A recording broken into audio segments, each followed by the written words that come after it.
13. juli 1995.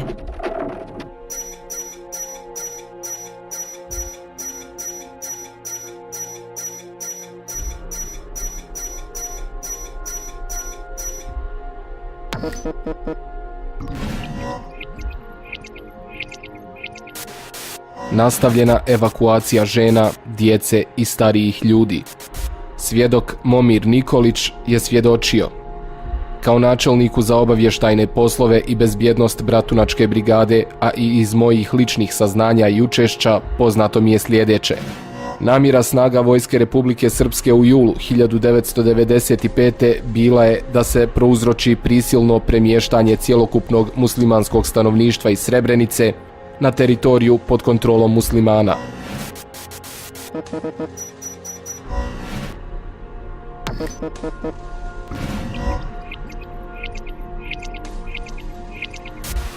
Kolona je tokom sljedeća 3 dana napredovala prema sjeveru, uglavnom noću, i kada je to moguće, zaklonjena šumom. Razbijene grupe iz kolone nastavile su kretanje prema putnoj komunikaciji Konjević polje – Nova Kasaba. Uspjeli su preći put u samo svitanje. Prelaz su sprečavale snage Vojske Republike Srpske. Posljednje veće grupe su prešle asfaltni put u Svilima oko 6 sati, nakon čega je dalji prelazak bio nemoguć, jer je Vojska Republike Srpske na tom mjestu postavila jake snage. U jutarnjim časovima na širem prostoru sela Pobude, između putne komunikacije Bratunac, Konjević polje, Nova Kasaba, blokirano je oko 8.000 ljudi.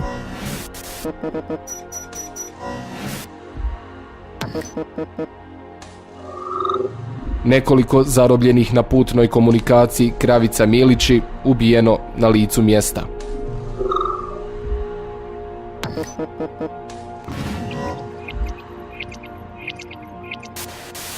Skupine muškaraca na samom začelju kolone su se u velikom broju počele predavati vojnicima Vojske Republike Srpske. Prva skupina se predala na poljani Sandići, zapadno od Kravice, druga odmah sjeverno od Nove Kasabe, kraj nogometnog igrališta. U toku dana do 17:30 zarobljeno je najmanje 6.000 ljudi koji su raspoređeni na nekoliko lokacija. Svjedoci procjenjuju da je između 1.000 i 4.000 zarobljenih ljudi iz kolone bilo zatočeno na poljani kod Sandića. Vojnici koji su čuvali te ljude naredili su im da sve što imaju sa sobom stave na gomilu, a vrijedne predmete da predaju. Kasno poslije podne tu poljanu je obišao general Ratko Mladić i rekao zarobljenicima da im se ništa neće dogoditi, nego da će ih razmijeniti kao ratne zarobljenike, te da su njihove porodice već prebačene na sigurno u Tuzlu. Onda su ih kao stado počeli odvoditi sa poljane. Neke su ukrcali u autobuse, a neke pješice odveli u skladište u obližnju Kravicu. Neke su ukrcali u autobuse i odveli u Bratunac i na druga mjesta u blizini. What did you think was going to happen to the men captured along the Konjević Polje Bratunac road on the 13th? Nisam ja ništa mislio, ja sam, gospodine tužioče, znao šta će biti sa njima. Znao sam da će ti ljudi biti zarobljeni i nakon toga pobijeni. Ja sam to znao.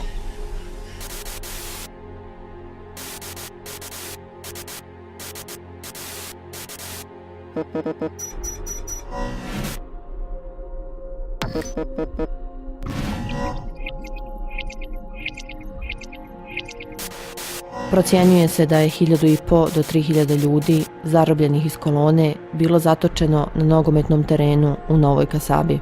Kao i na poljani kod Sandića, muškarce su u Novoj Kasabi prisilili da predaju vrijedne predmete koje su imali sa sobom.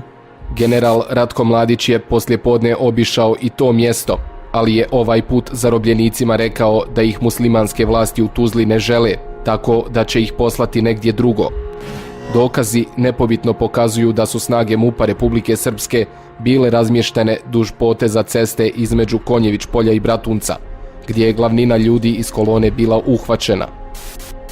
The accused suggested that the proper course would have been for people to have surrendered and become prisoners of war rather than to break out. Did those who broke out survive? As far as I know, a part of them, sir. Did those who would have stayed as prisoners of war survive, to your knowledge? as far as I know, they did not, sir.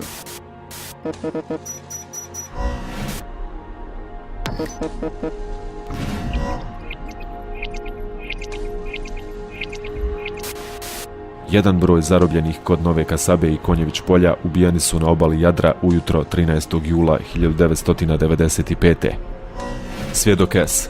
preživio egzekuciju i svjedočio da je bio odveden u skladište na obali Jadra gdje su ga tukli srpski vojnici. Kasnije je pred skladište stigao autobus, a svjedoka S su zajedno sa još 16 muškaraca odvezli na mjesto nedaleko odatle na obali Jadra. Postrojili ih i streljali. Svjedok S, koga je metak pogodio u kuk, skočio je u rijeku i uspio pobjeći.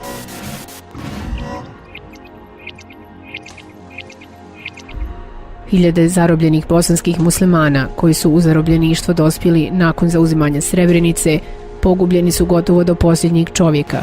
Neki su ubijali pojedinačno ili u malim grupama vojnici koji su ih zarobili, a neki su ubijeni na mjestima na kojima su bili privremeno zatočeni.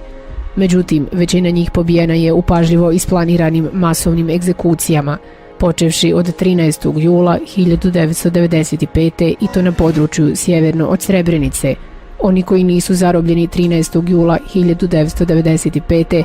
kasnije su autobusima odvoženi na mjesta pogubljenja sjevernije od Bratunca, u zoni odgovornosti Zvorničke brigade. Egzekucije širokih razmjera na sjeveru vršene su u razdoblju između 14. i 17. jula 1995.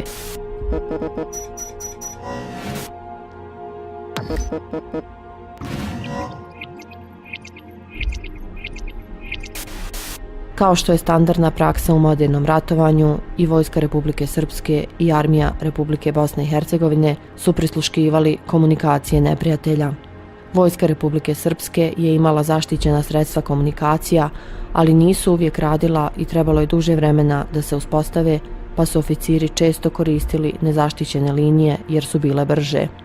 Obavještajci Armije Republike Bosne i Hercegovine su presretali razgovore preko tih linija i bilježili ih. Te zabilješke predate su Uredu tužioca Haškog tribunala. Prisluškivanjem veza Vojske Republike Srpske zabilježeno je da je 13. jula u 13:55 izvjesni pukovnik Milanović, Drinski korpus, razgovarao sa dežurnim oficirom na Palmi. Palma je šifra za štab prve Zvorničke brigade. Milanović, da li je vaš buldožer, onaj sa kašikom, na raspolaganju? Iako jeste, trebao bi nam taj da se javi u Konjević polje. Rečeno mu je da je na terenu i da se ne može poslati dole u dogledno vrijeme.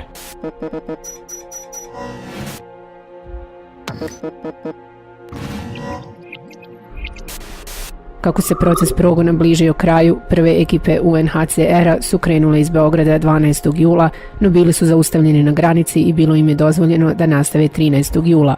Prošli su kroz Bratunac i vidjeli vojnike Vojske Republike Srpske kako slave, a mnogi od njih su bili pijani. Motel.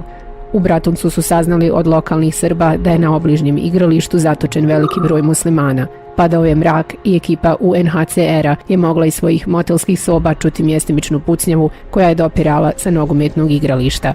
Vojni posmatrači UN-a i pripadnici holandskog bataljona znali su da su muslimani zatvoreni u Bratuncu, ali nisu znali ni njihov tačan broj, niti lokaciju. Neki su vikali dajte nam vode pa nas onda ubijite. Stvarno mi je bilo žao umrijeti žedan. I kada je zapucano, onda sam osjetio jako bol u nozi, nisam smio da vrisnem, ali sam se ustegao. Čovjek je prešao preko mene, dakle vojnik, i opucao je u glavu čovjeka pored mene. Zar vi stvarno mislite da u jednoj operaciji gdje je izdvojeno, zarobljeno i ubijeno 7000 ljudi, da se neko pridržavao Ženevske konvencije? Zar stvarno mislite da je neko se pridržavao zakona i propisa i pravila u operaciji gdje je ubijeno, prvo zarobljeno, ubijeno, sahranjeno, ponovo ekshumirano, ponovo sahranjeno? Zamislite se neko u takvoj jednoj operaciji pridržavao Ženevskih konvencija?